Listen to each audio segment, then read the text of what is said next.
Hi, I want to introduce you to a friend of mine. His name is Travis Shaw. Travis, let's have you sit here for a meantime and interact. Travis has some very interesting questions that he had talked to me about behind the scene. And hi, Travis, nice to meet you. Hey, nice to meet you. Ladies and gentlemen, this is Travis Shaw. How do you feel about today? You know, the weather it's warm out, but it's nothing too bad. I can handle it. And you prefer that to even compared to below zeros, correct? Oh, yeah. Absolutely. I prefer the summer beyond the winter, for sure. So, you know, we've been looking at relationships, and we talked about the various types of relationships. I was curious as to why do relationships get to the point where there is violence, where there is murder? What causes the relationship to get so bad, two people that love each other, or at least to spend a lot of time with each other, to get to the point where they can't stand each other so much that they're willing to basically ruin both of their lives, end both of their lives? What brings people to that moment? Absolutely. Travis, you know, I think that's a great question. It's a great question because a lot of people have this type of question in the back of their mind. If we know what life is all about when we begin, then we will be very careful, right? But topics like relationship, I think that we really have to get understanding of what it is, so that because when you have understanding of something, abuse is inevitable. If I understand that this particular phone, if it drops down, is going to crack, then I'm very careful in even how I handle the phone. So if I understand what relationship is all about, then abuse in relationship is going to be inevitable. So I will try and answer your question, but when my guests come here, I want you to come back with the same question again, and then we're going to have fun. How about that? That sounds great to me. Okay, so for instance, why is it that we tend to break away, or we tend to create murder or problems within our relationship? In the beginning, I think that first of all, before you even get into something, you have to define what it is. So I don't have understanding of what is going on, therefore I'm abusing it. So I have to invest time in getting to know you. If I'm having a relationship with you, I have to get time to know who you are. You have to get time to know who I am. I have to know things you like, things you don't like. I have to get to understand the kind of person I'm dealing with. Then I have to define what type of relationship it is, because understand that it could be friendship relationship. You know, so I don't just meet you in the street and we just met and we're friends. And then I think that I'm thinking that we are very intimate friends. Now here am I, I'm just pouring out a whole bunch of stuff to you about my personal problems, about maybe my marriage problems, or maybe about, if I'm married, things that I go through. If I have problems with my finances, I'm up here telling you.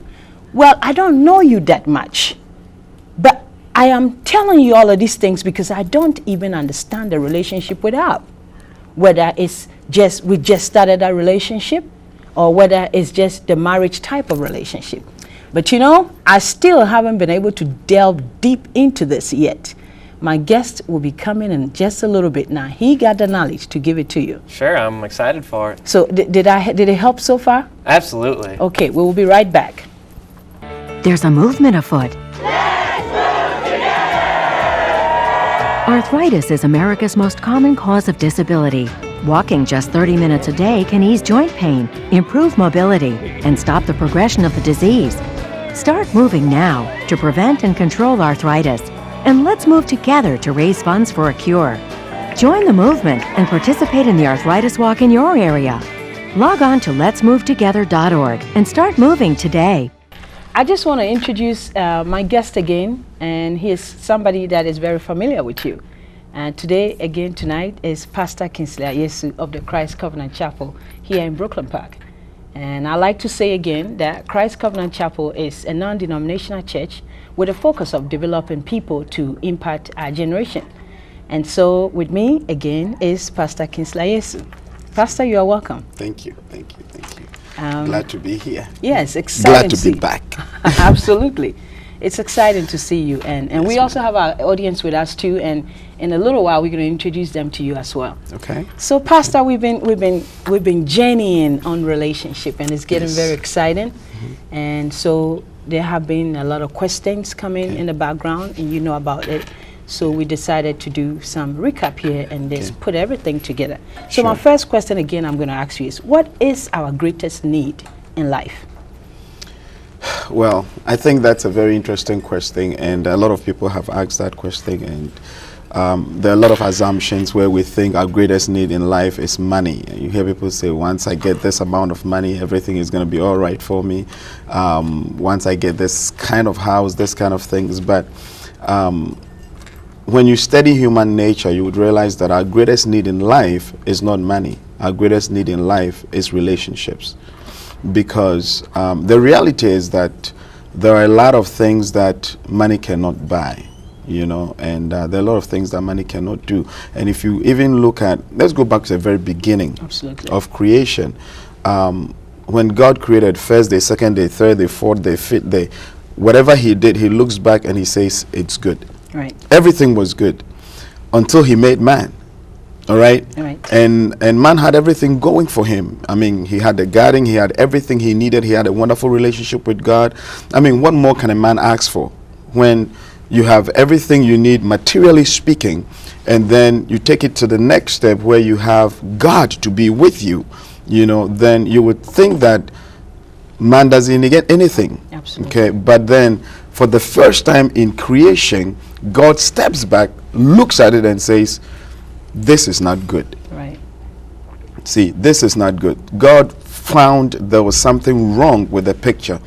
And so to solve the problem, and I know a lot of times we've talked about it in terms of marriage and weddings, we've preached on it, and it's a beautiful, you know, I'm not saying it is totally and completely out of context, but it goes beyond marriage. When you read Genesis chapter 1 verse 18 going, you would realize that even let me take it a step back. Okay. Sure.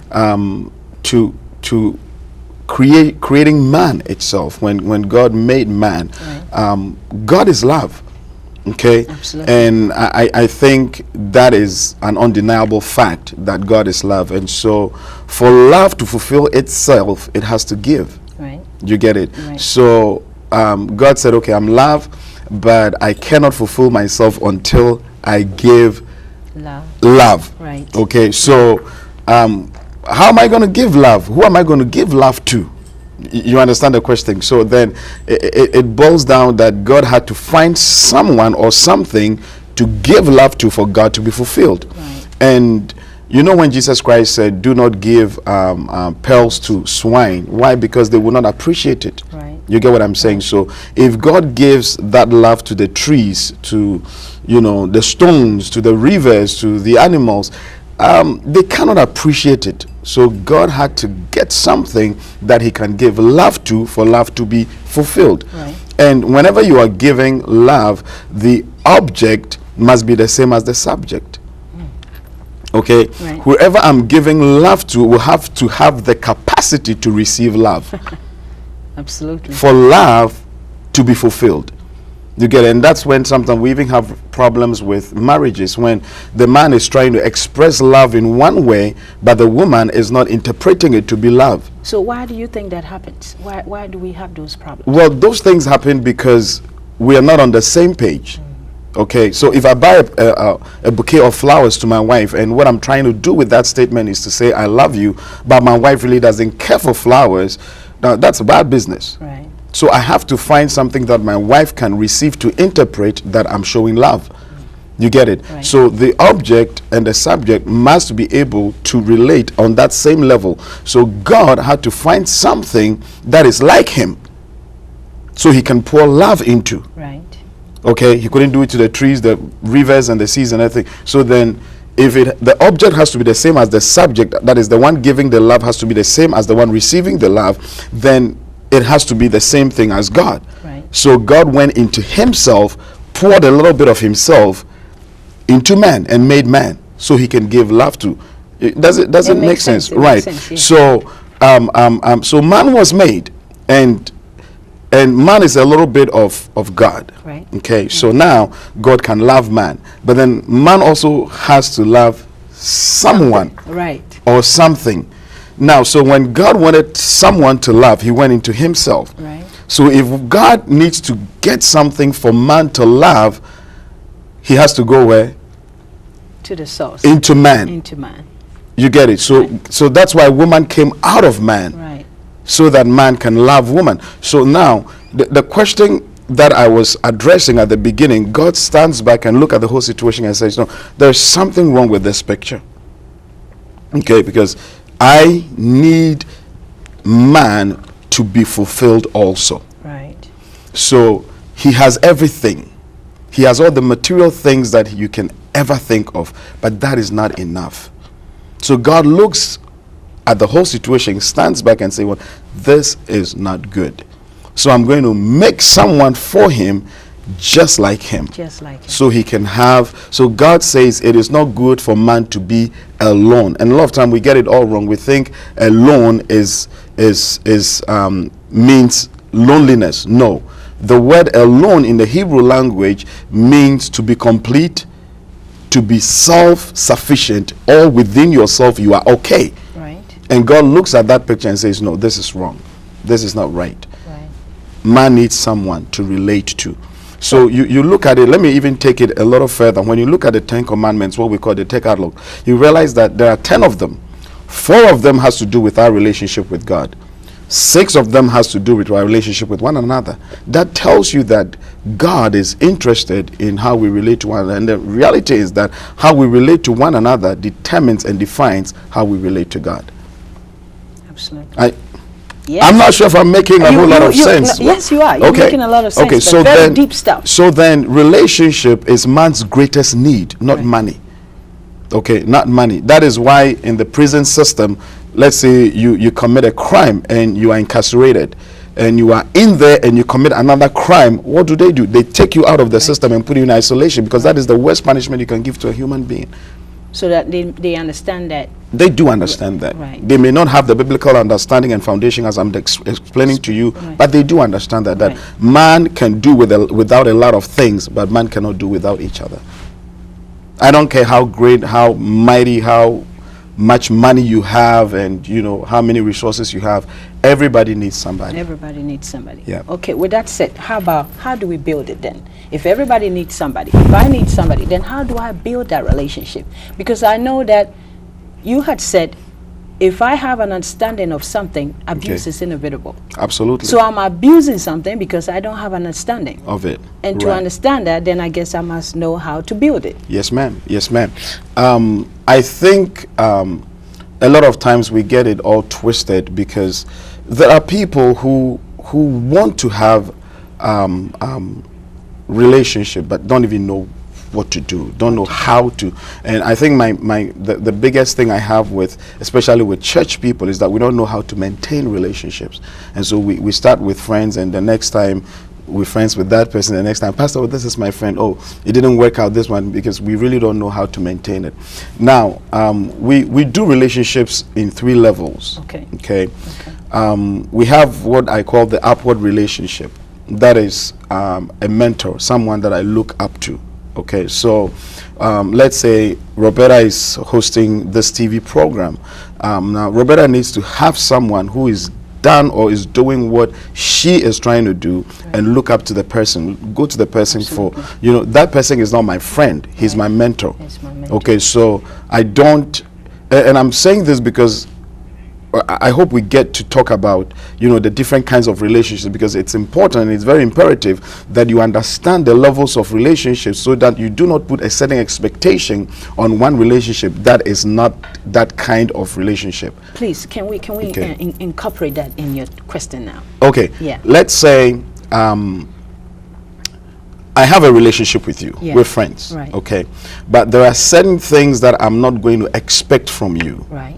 I will expect it from my wife. Absolutely. That is because this is the kind of relationship I have with, and there are certain relationships I'm going to expect from my minister in church that I'm not going to expect from you because of the relationship we have. Now, if we are not able to define that, then I'm going to put certain demands on you, and you're not going to be able to supply those needs in my life because that is not the kind of relationship we have. Right. Then we get into trouble. So we have.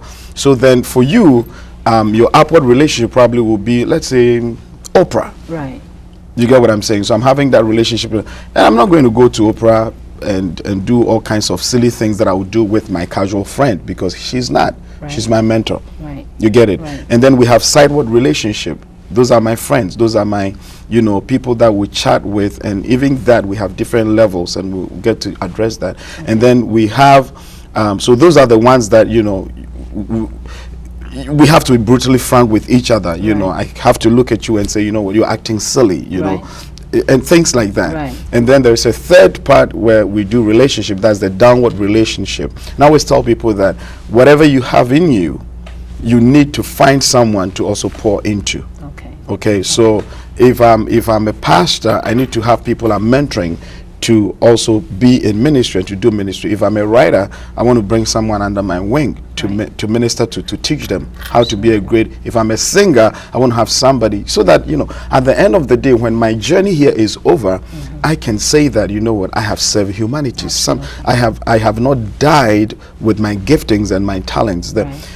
Dr. Miles Monroe said something. He said the most richest spot on earth is not the gold mines in South Africa or the diamond mines. It is the graveyard, because that is where there are a lot of giftings, talents, intellectual, abilities that people just died with and never taught anybody. Okay, I'm originally from Africa, and our forefathers had different ways of doing things. Okay, even medicinally, of healing, that just use, of course, herbals and things. But the unfortunate thing is, a lot of them did not actually mentor anybody. So they die, and the whole thing dies with them. You get. So we have three ways we do relationship: upward relationship, someone you look up to; sideways relationship, someone you're on level grounds with; and downward relationship, someone that you are pouring into, someone that you have that is also, literally looking up to you. Okay. So I guess the problem we have in our society today is because we misunderstand and misinterpret all the types of relationships we have. Okay. Well, with that said, how about I ask another more question? Yes. So you already talked about the types of relationship. Yes. I want to ask. No, I just talked about how we do relationship. How we do. Well, let's do that. Different types of relationship. Oh. That's a different ball game altogether. Can we do that? Okay, sure. Okay. I think one of the things that we really need to understand as we go through this relationship, like I said earlier on, is that the categorization of relationship is very imperative. It is very necessary, because if you don't categorize a relationship very properly, you run into problems where I'm placing demands on a person who is just a casual friend, and I'm going to place demands on the person to give me something that a covenant friend would have to give me. You get what I'm saying? Let us even bring it into the context of what I do. I'm a pastor. Okay. And I counsel people, and I teach and I preach and I direct people, and I'm whatever you get. Now, if someone walks into my office and does not understand the relationship I have with, then they are going to place certain demands on me. And if I'm not able to meet that demands, they become disappointed. They become frustrated, and can even leave church because pastor did not meet their need. But maybe I'm not there to meet that need. Do you understand what I'm saying? So the person misunderstood the relationship. Misunderstood the relationship. And a lot of times we have that. A lot of time we have that. So people get disappointed, people get hurt, and sometimes people. Let me give you an example. Let's say I'm a casual friend. Okay. So now I meet, or let's say we just maybe workmates. Okay. We work at the same place. You are not. I'm not intimate friends with you. No. I'm not going to come to you and tell you the struggles in my marriage. Okay. Now, if I make the mistake of coming to you and trying to pour all those things out to you, and the next thing I hear, you're out there telling somebody else, I shouldn't be offended.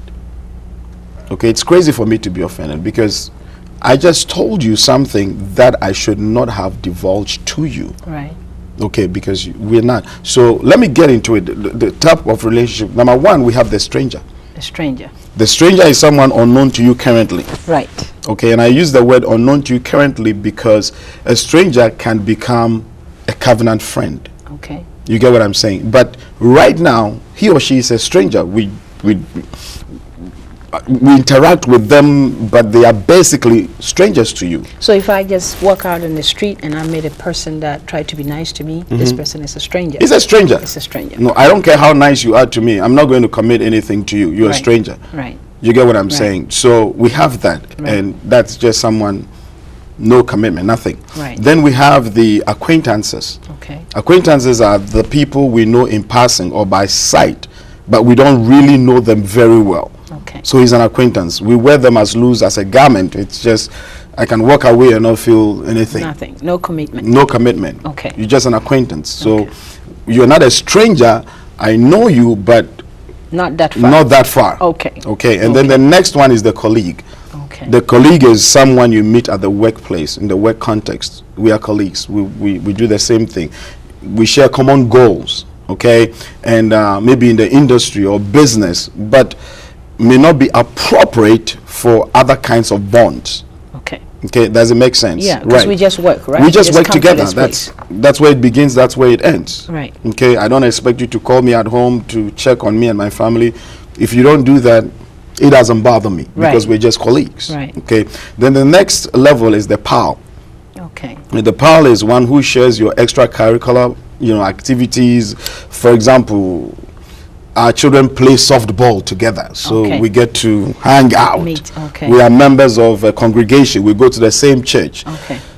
You are not a stranger to me. You are not an acquaintance because Can we really tarry on that side a little Of bit? course. Because I think that we really fall a prey. Oh, of course. Just because I sit Of next course. to you in church, I'm expecting that you should be you have to telling me commit me on everything. certain and level. just- No, No? we are pals.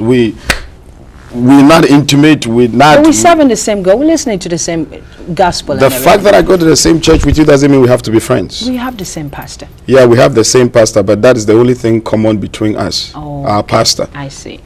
Okay? Right. So we don't, and that's where a lot of us get it wrong. We assume that just because we go to the same church, I have to be friends with everybody. So we parade a silly smile when we come to church, and then we get all offended, and then people even leave church because they get offended, misinterpreted a relationship.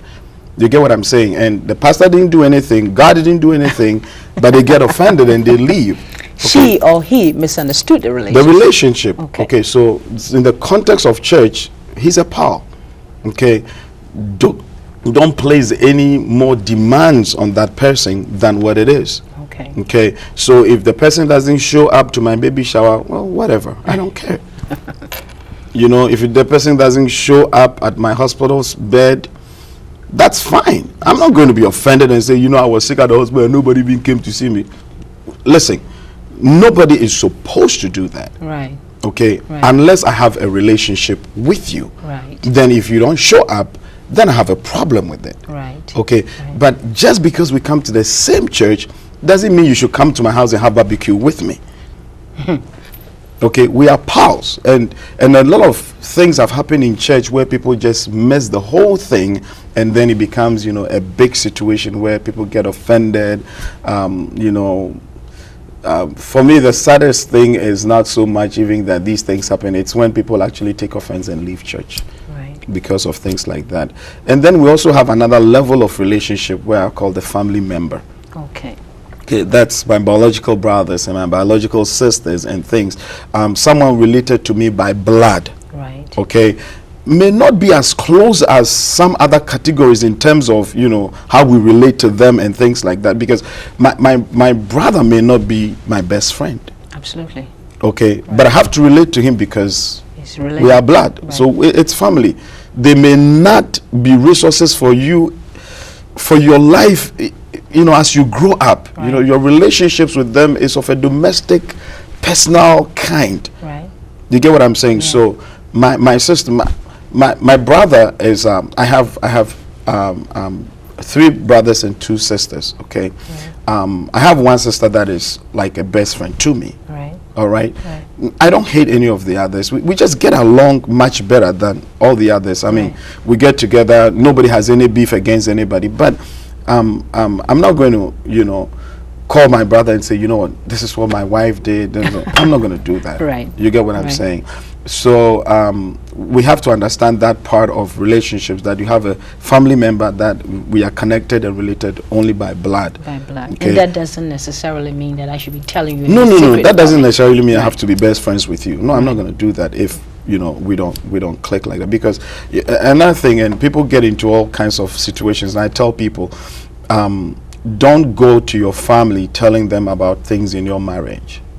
Okay, because family is family. They're going to look at it with that myopic mind and that the narrow eyes, Right. that this is blood. Right. Okay, so it is very possible that someone is not going to be very objective about the situation, and if you take counsel from that person, and I'm not saying this goes for every family, Right. but for the most part, you destroy your marriage more than help the marriage. Right. When you go to your relatives with Family. a lot. So I tell people, listen, don't go to your mom, don't go to your dad, don't go to your brothers, unless you have some level of friendship relationship with them. If not, please.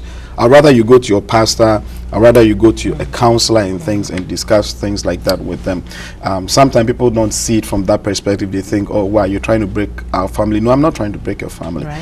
But it is very easy Right. for family to get, you know, very On your emotional side. and get on your side and, not And be even if realistic. you're wrong, they say you're right. You're right. And you then know. the other person is And when that happens, you know they're hurting you more than helping absolutely you. because know. they ain't telling you the truth, Of right? course, Right. of course. And then the next category is the friendship. The friendship. And I think that is where we have a lot of our problems in the world today. Please stay But there for a this few is minutes. the deeply bonded, intimate confidants.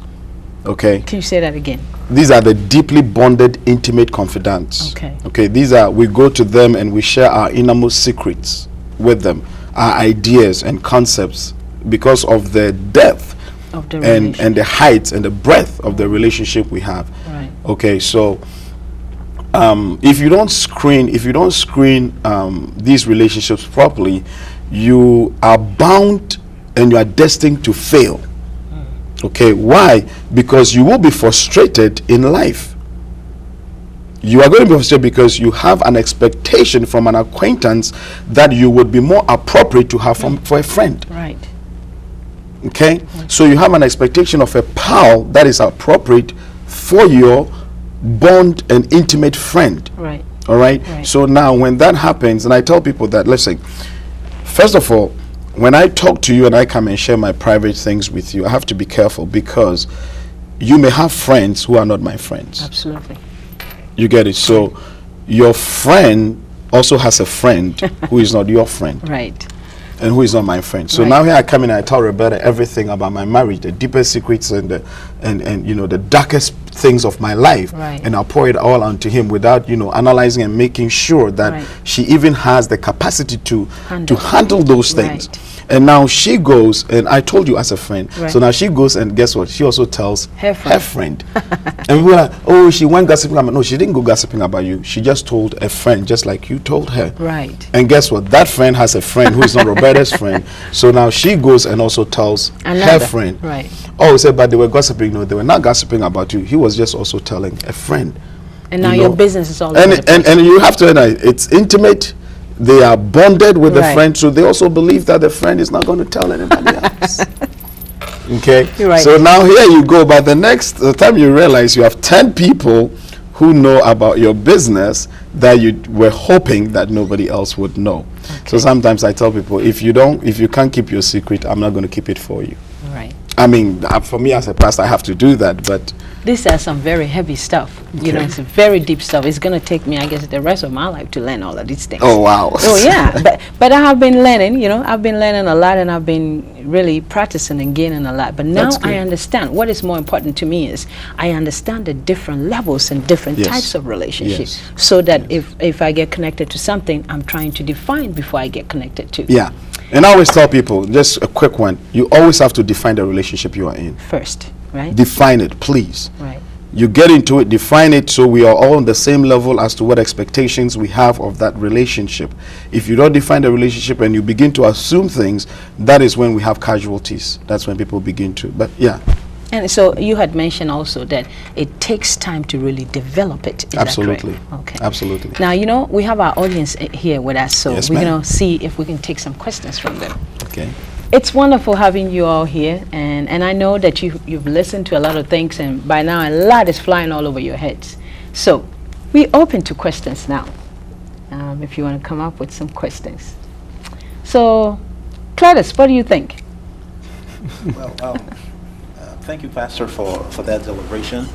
There were so many things you said that somehow resonated, and others were like, got me thinking. Okay. So if I should ask you a question, you kind of underline these different types of friendship. If you should rank them in order of importance, Wow. which one do you think will be right on the top of the stack? I will tell you right off that the most important relationship you're ever going to have is going to be the friend. Okay? Because I think your let's say your family. Right. You don't get to choose who your brothers and sisters are. Absolutely. You don't. Right. The pal at work, you don't get to choose that either, unless you are the hiring manager, hiring people. Then Right. you get to choose who works you in want here and to. who doesn't. But for the most part, you don't get to choose that. Right. But when it comes to the friendship, and even at the pal at the church level, you don't get to choose who comes to church and who doesn't. Right. So a lot of these things we don't get to choose. But I get to choose my friends. And I've said this many times that I would rather walk alone than to walk with a fool. Because if it's just foolishness, I think I can do bad all by myself. Right. You know. So I think for me, I think the most important relationship you're ever going to have is a friend.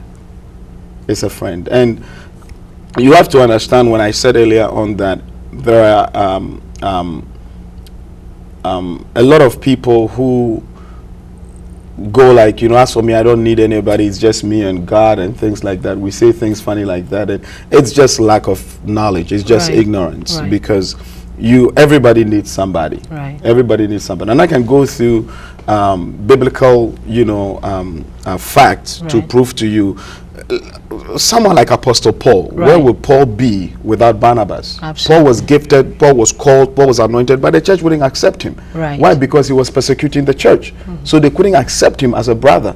It was Barnabas who held him by the hand, took him to Jerusalem, took him to the apostles and said, you know what, once he was a persecutor, but he's a Now. changed man, he's okay. Right. So then Paul became everything he became because someone believed in him.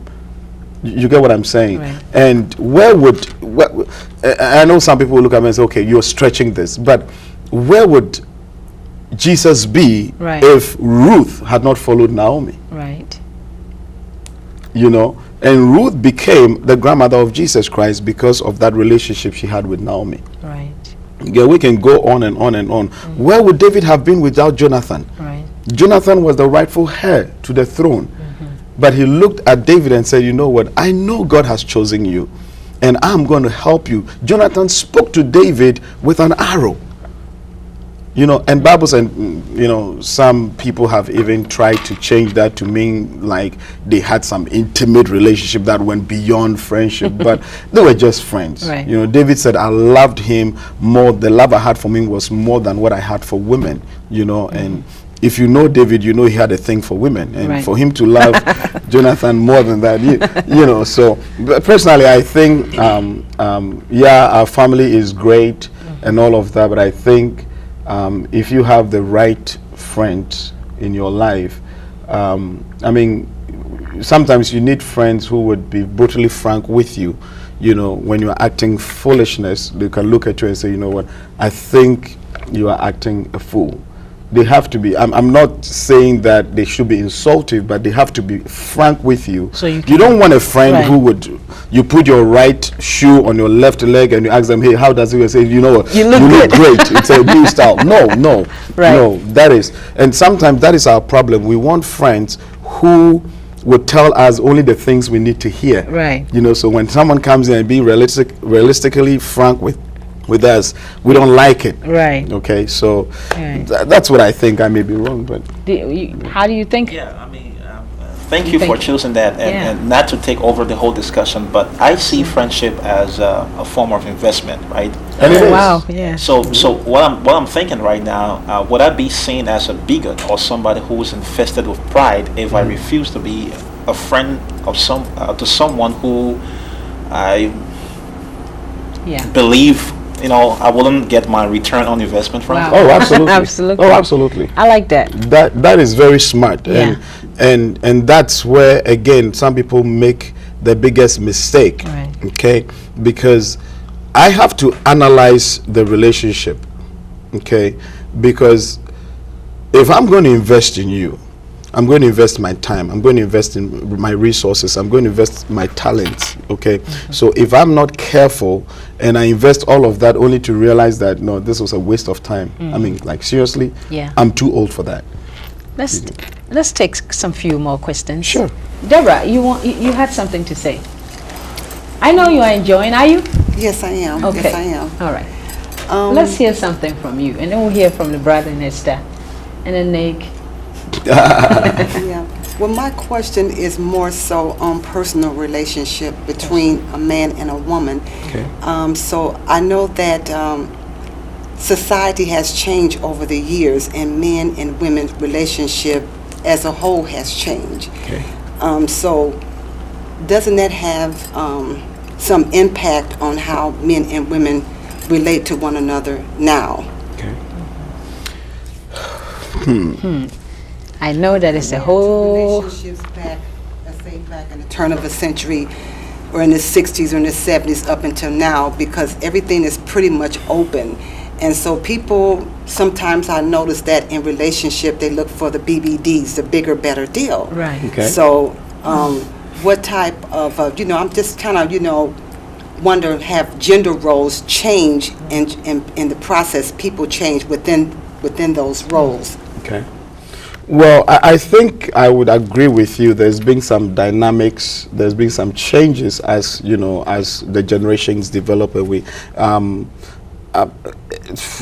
the past, I can easily walk with my boyfriend on the street holding hands, Right. and it's okay. Right. Now you do that, and it's like okay, Right. So, but when it comes to the opposite sex, I think. We've come to a point where it's, I don't want to say it's difficult, but it's a little bit more complex, where you have to be a little bit cautious in dealing with the opposite sex when it comes to, because if you're not careful, the next thing you know, there's a suit. Somebody's like, okay,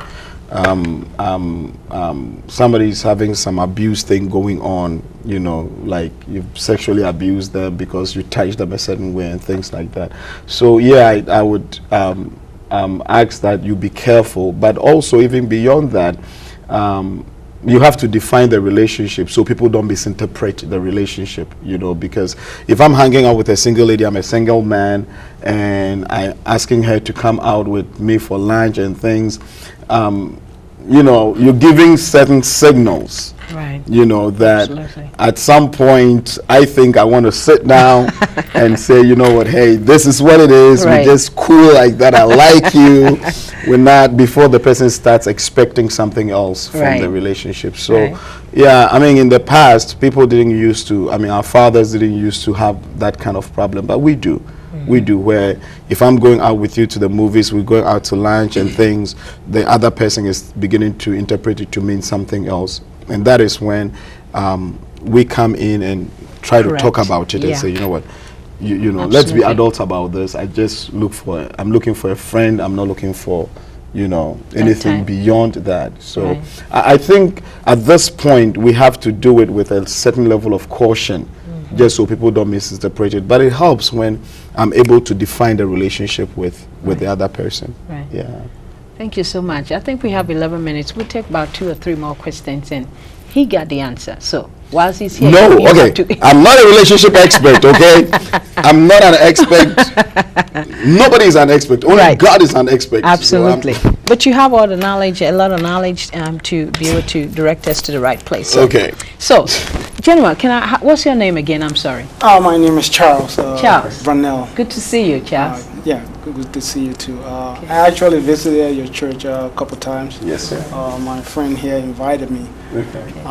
My question has to do with the, with misrepresenting, the true meaning of relationship. Okay. Nowadays, speaking from outside of, from our community, most of our people, when it has to do with the business side, at work, gets offended, if decisions are taken, in a business manner, they feel like, they're not being treated the right way. So, I always tell people, like, you have to look at business as business, and then, look at friendship as friendship, Yes. You have to separate the two. Right. So my question to you is, how can our people be more educated to that side of, relationship aspect, separating business from pure friendship? Okay. It's very good you brought that Yeah. question up, because I had a couple of ladies in my office just a week ago, and they're getting into business as partners, and they're all excited, they're best friends and all excited and everything. So at one point I asked them, I said, have you decided, how you're going to run this business between the two of you? Have you decided who gets what percentage? Have you decided, have you done that? Said, oh no. And I said, okay, I want you to go home, go find a lawyer, put everything on paper. And it's like, oh, but we are friends. I said, yeah, you're friends today, but that doesn't mean squat. Right. Because the moment money begins to flow, Absolutely. people change. All right. So what I want to say to you is that I don't care how good a relationship you have right now, we always have to set the business aside and set our relationship aside. Right. In business, let us be men. Let's go about things legally. Let's put things on paper. Let's document everything. Because you have to understand, you're old enough to know that friends today can be enemies tomorrow. Absolutely. So if we have started a business and we did not outline things, and it's just a word of mouth, the next thing you know, you are in court trying to, trash things out. Put everything on paper. Right. Sign documents. This is the business. We have business discussions, it's business. When we finish with that, we're friends. Okay. You get what I'm saying? So I don't, listen, I do not ever advise anybody to get into business with a friend and just Yeah. use that friendship thing, and because of that we don't write anything down. Let's go by the books. Let's legalize everything. Let's write things down. Who owns how many shares? You say, oh, but we don't have any shares. Yeah, Find something. just 100% share, 50, whatever. Right. Okay, read that, because I don't want to lose my friend Right. over business, over money. It is not worth it. You get what I say? Because that relationship is more important than the money, than the business. So I want to make sure I keep. That is why Bible says, don't even loan to a friend. Right. So it's, go ahead. Yeah, because he Yeah. says, you know what, you will lose both the money and the friend. Okay. So yeah, just let's do business. Right. Let's put the friendship aside. Let's do what the business world requires from Right. us. Let's put it on paper, whatever legal rights. If we need a lawyer to draft something for us, let's look at it from that perspective. And then when we finish, let's hang out and drink Kool-Aid. We're friends. Okay. I think it's an interesting question he brought out. I would like us to Yes. go even dive more deep into the business and friendship. And I wonder if that kind of business will even survive. I don't know. We'll Oh, find it out. does. I mean, it does. huh? Come on, it does. It survives Okay. every day. Okay. Okay, it survives every day. You look at a lot of the businesses that we have. I mean, like Apple. Steve Jobs and his friend. I've forgotten what his name. These were all friends. Right. Even with Google. Google, Even with, right. These were all Absolutely. friends who came together and started, something. Something. But especially. When you come to even people in the African community or people in the church community, because Right. we are in the same church, It's okay. we see no evil, do no evil, smell no evil. But hey, I can even leave this church and go to the other church. Right. That happens every day. Right. You get what I'm saying? Right. So let's just make sure that we're doing business on business levels, Right. and then hey, Right. we'll keep our friends. You will keep both. Right. Yep. Yeah. So we have 6 minutes. We'll take very short questions and then we'll just wind up everything. Esther or Nick, you wanna? Yeah, go ahead. Thank you, Pastor, for coming. I really enjoyed it. Thank you. I have a question. My question is just brief. What do you do in a situation whereby you've been hurt by friends in the past? And I don't really have so many friends around here. I have friends out of state and in different countries in Europe. Okay. But I've been hurt by people around here, so I just stay in my little corner. Minding my own business. So what do you do in a situation like that? Okay.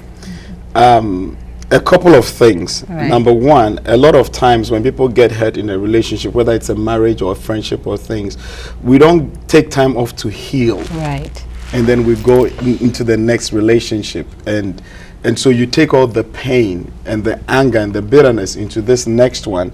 And for all you know, you are letting Paul pay for Peter's mistakes. Right. Okay. Even in marriage.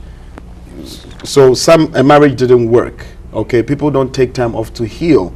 And then they rebound. Right. And the next thing you know, that is why about 80% of people who have divorce again. Because for me, they never work on themselves, they never healed, they never gotten better. And when you take the same, things you were doing in this relationship into the other one, it's going to hurt you. Right. Okay. But let's look at it. What do you do when it's happened? Okay. Let me say this. Don't close your eyes because of a bad person, because when a good one is passing, you would not know. Absolutely. What I'm saying is that people have hurt you, but give others a chance. Right. Okay. But I encourage you to try to heal first. Okay. Try to work on yourself and trust again. And trust again. And you look at it as someone like Samson. Okay. Right. Samson trusted Delilah, and Delilah, Right. because of her, he lost everything. But in the latter part of his life, he trusted a little boy. Right. He trusted the little boy again. And the boy, through him, Daniel was able to do more than he did even in the entire days of his life. Right.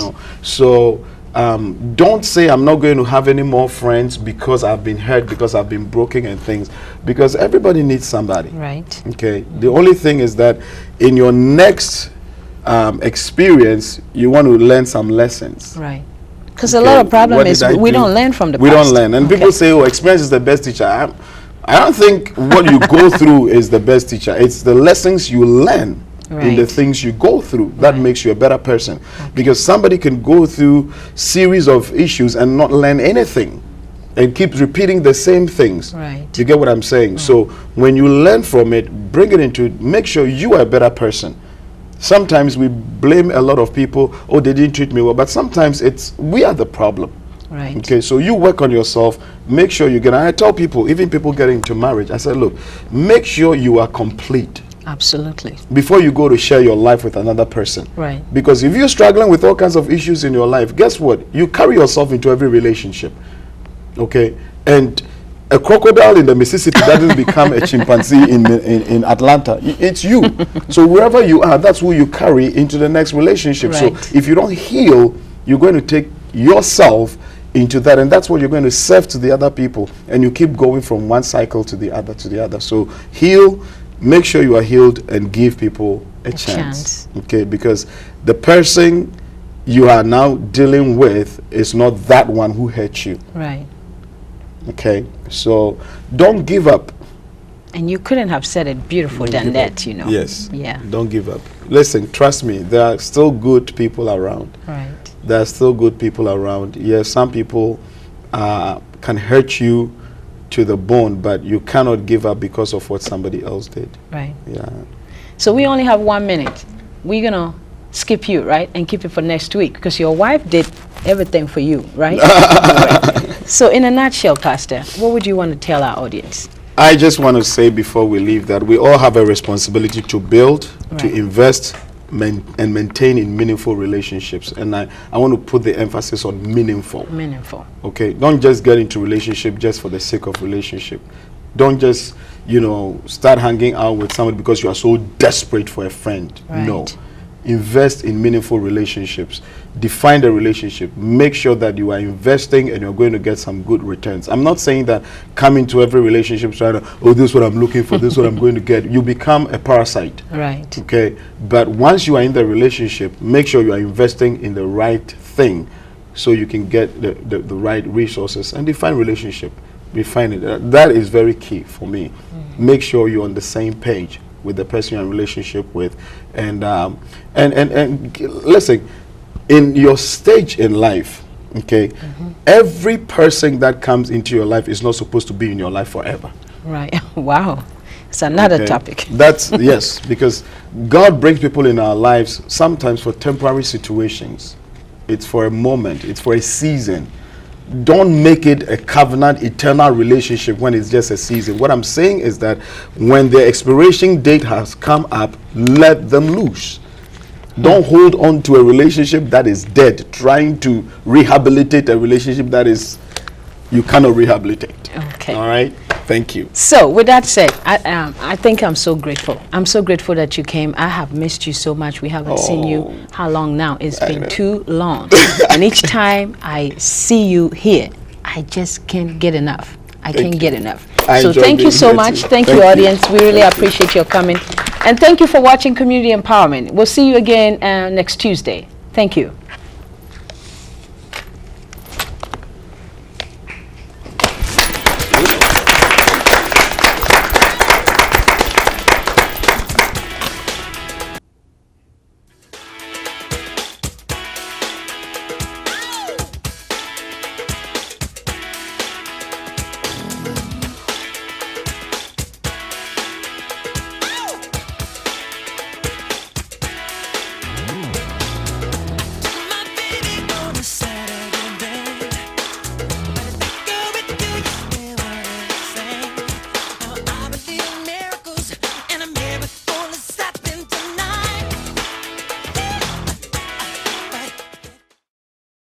Wow, Dad, thank you. That was a beautiful prayer session right there. Yes, my But Dad, son. you know what? Can you tell me a bit about God?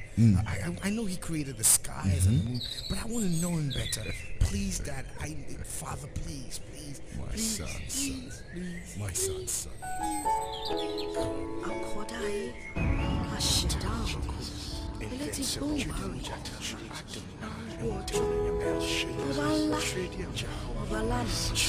Ọba lónìí, ọba títí ayé. Ṣebí wọn láládé múra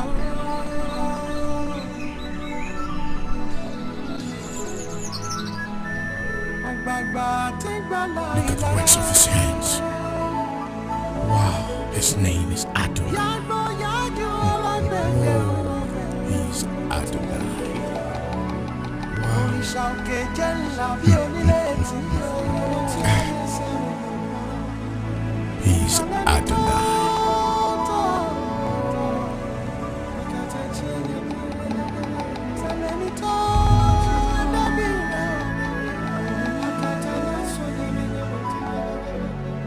yàgbọ́ yájú ọlọ́gbẹ̀gbẹ̀ Èdùmàrè mo gbé ọ̀gá yàgbọ́ yájú ọlọ́gbẹ̀gbẹ̀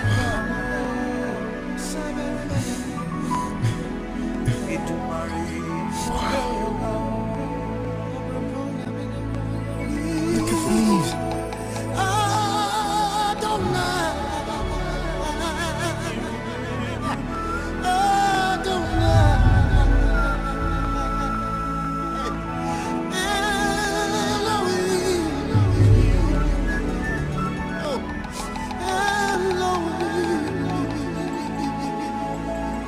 That's who you are.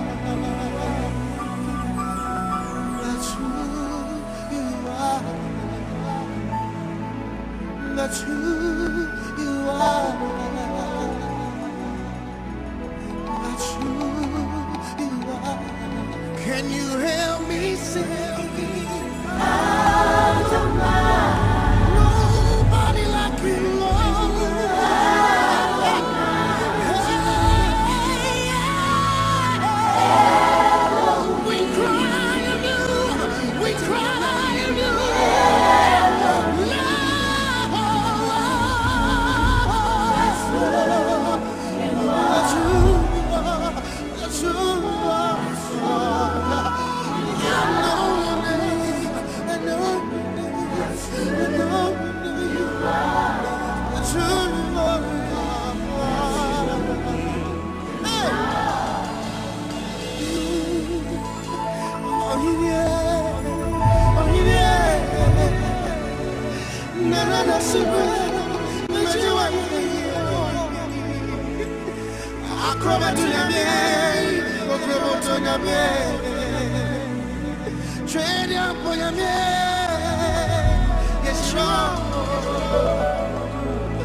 This is beautiful. Look at the works of his hands.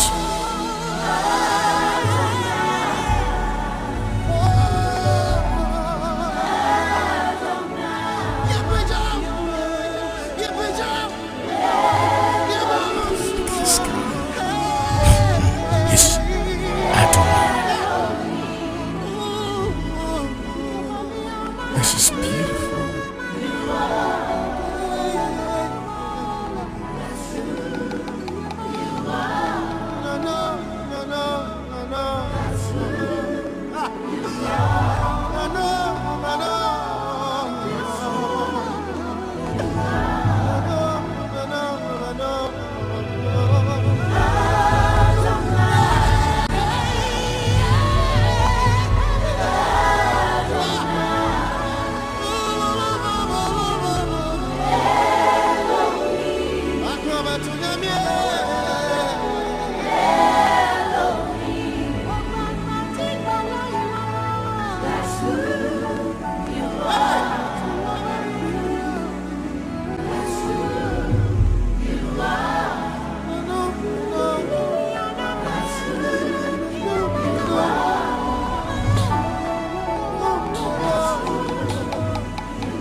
Adonai, Sovereign King, my Master,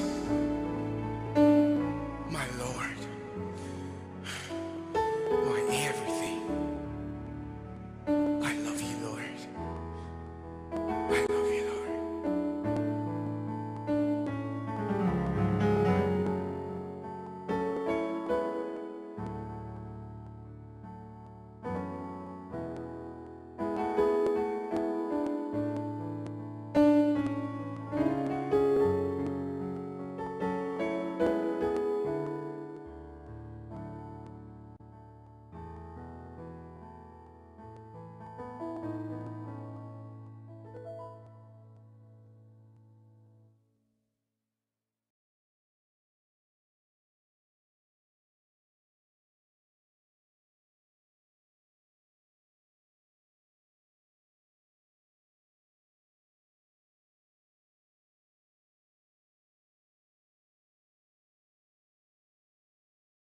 The Asthma and Allergy Foundation of America has important information for the millions of people with asthma. You may not know there are two main causes of asthma symptoms: airway constriction you feel and inflammation you may not feel. Learn how to better manage your asthma by treating both main causes of asthma symptoms. Treating both causes can help prevent symptoms before they even start. And preventing symptoms could mean a smoother ride. For more information, go to asthma.com.